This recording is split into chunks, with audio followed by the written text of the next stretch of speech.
ஆப்கி அதாலத்ல central government minister Giriraj Singh மேல சுமத்தப்பட்ட குற்றச்சாட்டு என்னன்னா இவரு அநாகரிக மொழிய பயன்படுத்துறாரு.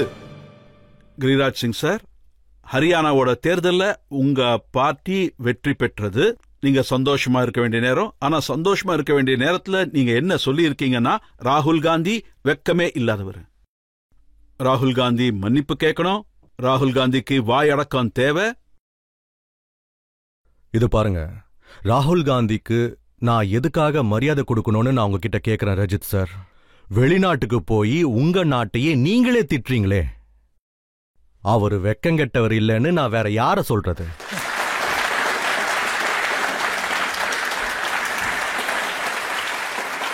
அது மட்டும் இல்லாம தேர்தலுக்கு முன்னாடியே ஹரியானா தேர்தல்ல நான் ஜெயிச்சிட்டேன்னு சொல்றாரு. நான் ஜெயிச்சிட்டேன்னு சொல்லிட்டு சுத்துறாரு. அட தம்பி, ஜெயிக்கிறதுக்கு முன்னாடியே எதுக்காக நீ ஜெயிச்சிட்டேன்னு சொல்லி சுத்துற?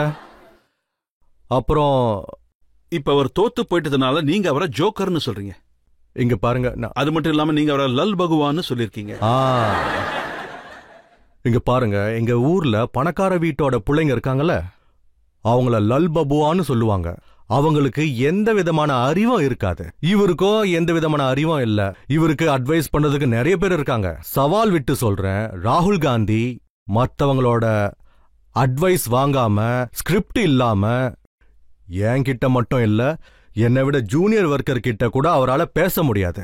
அவர் இந்த உருளைக்கிழங்கு இருக்குல்ல, அதை ஃபேக்டரியில தான் உருவாக்குறாங்கன்னு சொல்றாரு. உருளைக்கிழங்க ஃபேக்டரியிலயா உருவாக்குறாங்க? வயல தான் விளையும்னு எல்லாருக்கும் தெரியும். இப்ப என்ன சொல்றாரு, இந்த ஜிலேபி எல்லாம் அது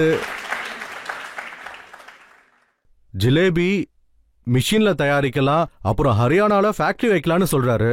இப்ப இங்க வைங்க ஃபேக்டரிய பாப்போம். ஆனா அவர் என்ன சொன்னார்னா, அவர் குஹானால சாப்பிட்ட ஜிலேபி நல்லா இருந்துச்சு. அப்ப நான் என் சிஸ்டருக்கும் மெசேஜ் பண்ணேன், ஜிலேபி நல்லா இருக்கு, உனக்காக கொண்டு வரேன்னு மெசேஜ் பண்ணினாராம். அதுக்கப்புறம் தான் சொன்னாராம், இந்த ஜிலேபி ஃபேக்டரியில உருவாக்கப்பட்டுச்சுன்னா ஒரு 10,000, 15,000, 50,000 பேருக்கு வேலை கிடைச்சா அன்எம்ப்ளாய்மெண்ட் குறையுமே. நான் என்ன சொல்றது, நான் ரொம்ப சின்னவன். அதனால நான் ஒரு சாதாரண ஏழை விவசாயிக்கு பிறந்த ஒரு மகன். மனுஷன்தான் ஜிலேபிய செய்யறாங்கிற விஷயம் அவருக்கு தெரியணும்னு நான் நினைக்கிறேன். ஜிலேபியை என்னைக்காவது மெஷினால செய்யறத நீங்க யாராவது பார்த்திருக்கீங்களா? அவருக்கு அறிவே இல்லைங்க. அவர் பிரைம் மினிஸ்டர் பதவிக்கு நிக்கிறாரு. நான் ரொம்ப உறுதியா சொல்றேன், ஒருவேளை கூட்டமா மாடுங்க போயிட்டு இருக்குன்னா அதுல காளமாடு எது, பசுமாடு எது, இந்த வித்தியாசத்தை கூட அவரால் கண்டுபிடிக்க முடியாது. ஒரு மனுஷனுக்கு நாட்டோட நிலைமையும் திசையும் தெரியலனா அவனை லல் பபுவான் தான் நாங்க சொல்லுவோம். ஆனா கிரிராஜ் சார், அவங்க பார்ட்டி ஆளுங்க அவங்க லோக்சபா எலெக்ஷன்ல 99 சீட்டு கிடைச்சதும் ரொம்பவே சந்தோஷப்பட்டாங்க. ஹரியானா எலெக்ஷன் நடக்கிறதுக்கு முன்னாடி நானே நேர்ல பாத்திருக்கேன். அவங்க பார்ட்டி ஆளுங்கெல்லாம் சொன்னாங்க, ராகுல் காந்தி இங்க வரதுக்கு முன்னாடி வெறும் காத்து தான் அடிக்கும், இப்ப சூறாவளி வந்திருக்கு, சூறாவளியில பிஜேபி பறந்து. நீங்களே பாருங்க, பீகார்ல நாங்க இத டெத்ராலஜின்னு சொல்லுவோம். அதிகப்படுத்தி பேசுறாங்க. நான் ஒன்னு கேக்குறேன், 3வது முறையும் தேர்தல்ல நின்னு தோத்துட்டாரு. ஆனா இப்ப நாட்டுக்குள்ள பாத்தீங்கன்னா, நான் மோதியை தோக்கடிச்சிட்டேன்னு சொல்லிட்டு சுத்துறாரு. அட முட்டாளே, உங்களால 3 முறையில 100 சீட்டு கூட அடிக்க முடியல, ஆனா கொண்டாடிட்டு இருக்கீங்க. எல்லாருக்கும் முன்னாடி மோதிஜி பயந்துட்டாரு, மோதிஜி தோத்துட்டாருங்கிறீங்க. அவர் என்ன சொன்னார்னா, பார்லிமெண்ட்ல நான் ரொம்ப பக்கத்துல மோதிஜிய பாக்குறேன், மோதிஜி ரொம்ப பயந்து போயிருக்காரு. மோதிஜி கவர்மெண்ட் நடத்தலாம், ஆனா நாங்க எதிர்கட்சி கவர்மெண்ட் நடத்திக்கிட்டு இருக்கோம். அவர் ஏதோ தப்பா நினைச்சுக்கிட்டு சொல்லிட்டு இருக்காரு. ஒரு குருவியோட கூடு இருக்கும், மரத்து மேல இப்படி படுத்துட்டு இருக்கோம், வானமே எனக்கு தான் சொந்தம்னு நினைச்சிட்டு இருக்கோம். நான் நினைக்கிறேன் இவரும் அதே மாதிரிதான் யோசிச்சுட்டு இருக்காரு. இவரை விட அறியாமையா அரசியல்வாதி இருந்ததே இல்ல.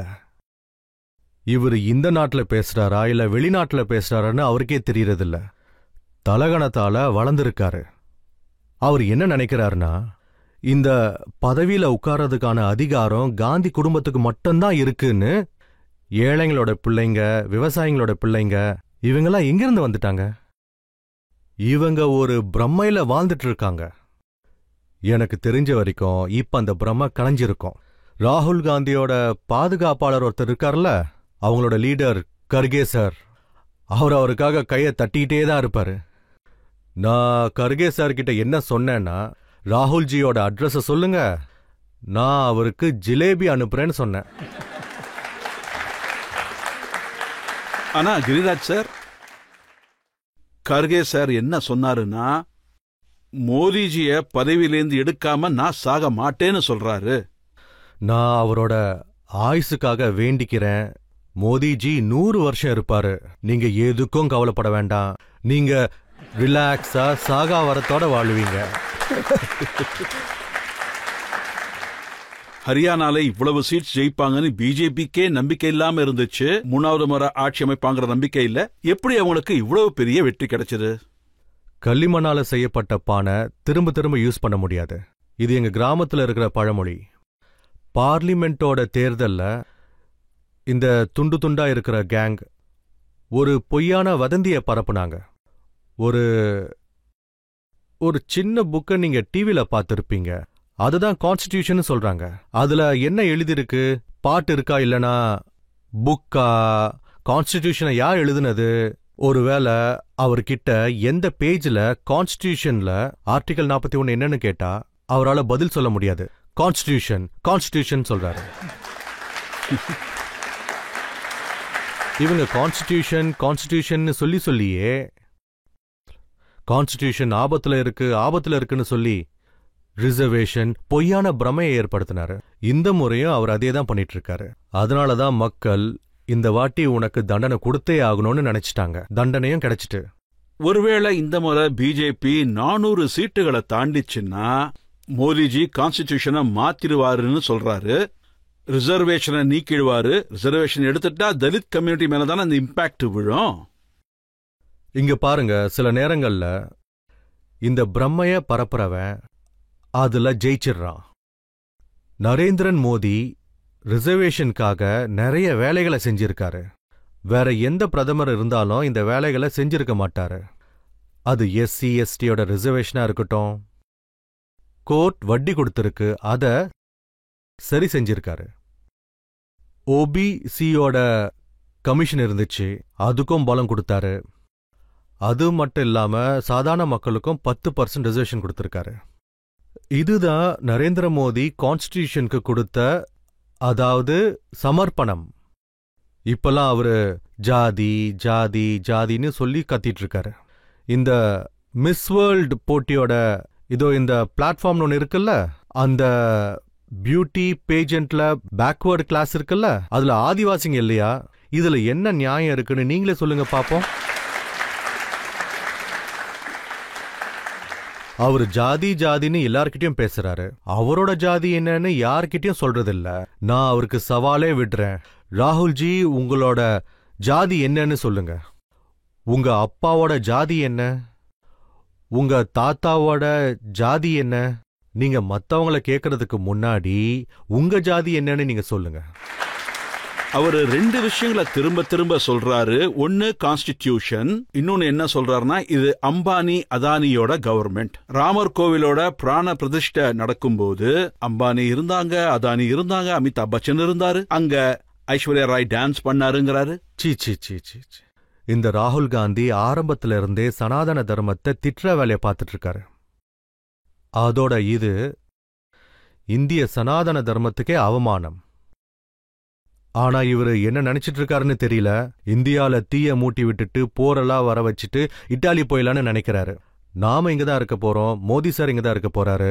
அவரு போனோன்னு நினைச்சாருன்னா எப்பவோ போயிடலாம். நாம எங்க போறது? இங்க ஓடுறவங்க யாரும் இல்ல.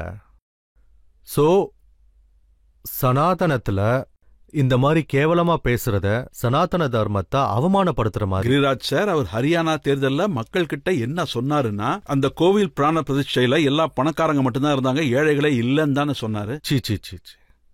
அவருக்கு வேணும்னா என்னோட கண்ணாடியை வாங்கிக்க சொல்லுங்க. கண்கள் நல்லா தெரியும். என் கண்ணாடி போட்டுட்டு பார்த்தா கொடுக்கவா? நம்ம மோடி சார் என்ன வேலை செஞ்சாருன்னா, அன்னைக்கு கும்பாபிஷேகத்துல கோயில்ல கிளீன் பண்றவங்க இருக்காங்கல்ல, அவங்களோட கால கழுவுற வேலை கூட செஞ்சிருக்காரு. இது வரைக்கும் யாரும் இது வரைக்கும் நேரு குடும்பத்துல யாரும் கிளீன் பண்றவங்களுக்கு இந்த மரியாதையே கொடுத்திருந்திருக்க மாட்டாங்க. அந்த மரியாதைய மோடி சார் கொடுத்திருக்காரு. சமூகத்துல அவருக்கு எல்லாரும் ஒண்ணுதான். இப்ப பப்ளிக் 1-2 கேள்விகள் கேட்கலாம். என்னோட கேள்வி என்னன்னா, ராகுல் காந்தி சார் இப்ப வெளிநாட்டுக்கு போறாரு, இவிஎம்க்கு எதிராக பேசுறாரு, அவரு சட்டத்துக்கு எதிராக பேசுறாரு. எவ்வளவு பெரிய அரசியல் தலைவர், அவர் மனசுல இருக்கிறது பேசுறாரு. இதுல என்ன தப்பு? ஒருவேளை உங்களோட ஊர்ல இருக்கிற இன்னொரு வீதிக்கு போய் உங்க வீட்டையே நீங்க திட்டுறீங்க அப்படின்னா உங்களை நல்ல விதமா பேசுவாங்களா இல்ல தப்பா பேசுவாங்களா? உங்களை நல்ல மனுஷன்னு சொல்லுவாங்களா இல்ல தப்பான மனுஷன் சொல்லுவாங்களா? உங்களுக்கு அதிகாரம் இருக்கு, நாட்டுக்குள்ள இருக்கு, பார்லிமெண்ட்ல இருக்கு. உங்க மனசுல இருக்கிறது நீங்க சொல்லலாம். நீங்களும் ரொம்ப எக்ஸ்ட்ரீமா பேசுறீங்க. ராகுல் காந்தி வெளிநாட்டுக்கு போய் இந்தியாவை பத்தி அகைன்ஸ்டா பேசினாரு, ஜனநாயகத்துக்கு எதிராக பேசினாரு, அதனால அவருடைய மெம்பர்ஷிப்பையே முடிக்கணும்னு நீங்க சொன்னீங்க. இது என்ன மாதிரியான பேச்சு? 1976ல இந்த நாட்டை சேர்ந்த பார்லிமெண்ட்டை சேர்ந்த ஒருத்தர் வெளிநாட்டுல போய் மிஸ்ஸஸ் காந்திய ரொம்ப தப்பா பேசினார். அப்புறம் நம்மளோட பார்லிமெண்ட்ல ஒரு மந்திரி, இப்போ உயிரோட இல்ல, அவரு எல்லாரும் முன்னாடியும் சொன்னாரு, இந்திரா காந்தி நம்ம இந்தியாக்குள்ள காங்கிரஸோட தலைவரா இருக்காங்க, ஆனா வெளியூருக்கு போனா அவங்க நாட்டோட தலைவரா இருப்பாங்க. அவரு இந்திரா காந்திய ஏதோ ஒன்னு சொன்னதுனால அவரோட மெம்பர்ஷிப்பை பேன் பண்ணணும்னு சொன்னாங்க. அவரோட மெம்பர்ஷிப்பை ரத்து பண்ணாங்க. இப்ப சொல்லுங்க, நான் சொன்னது தப்பா? ஆனா அவரு என்ன சொல்றாருன்னா, மோடிஜி வெளிநாடுகளுக்கு போகும்போது அவரும் இதுக்கு முன்னாடி இருந்த ஆட்சியை பத்தி தப்பா தான் பேசுறாரு.